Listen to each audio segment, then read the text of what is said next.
Israel, America અને Iran વચ્ચે સર્જાયેલી યુદ્ધ જેવી તંગદિલીભરી સ્થિતિની અસર હવે સ્થાનિક સ્તરે જોવા મળી રહી છે।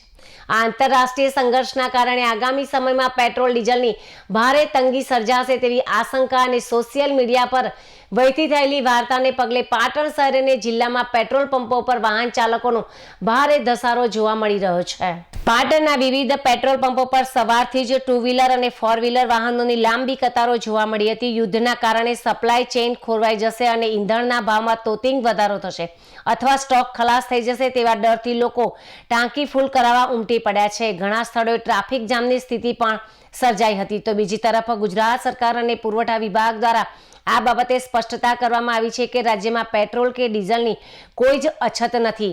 સરકારના જણાવ્યા અનુસાર રાજ્યમાં ઈંધણનો પૂરતો જથ્થો ઉપલબ્ધ છે। તંત્ર દ્વારા નાગરિકોને સોશિયલ મીડિયા પર ફેલાતી ખોટી અફવાઓ ન દોરવા અને ગભરાટમાં આવીને બિનજરૂરી સંગ્રહ ન કરવા વિનંતી કરવામાં આવી છે। પાટણ જિલ્લા વહીવટી તંત્ર દ્વારા પણ પરિસ્થિતિ પર નજર રાખવામાં આવી રહી છે જેથી ક્યાંય કાયદો અને વ્યવસ્થાની સ્થિતિ ન બગડે અને ખોટી રીતે સંગ્રહખોરી ન થાય। નાગરિકોએ સંયમ રાખવો જોઈએ અને અધિકૃત સરકારી માહિતી પર જ વિશ્વાસ કરવો જોઈએ।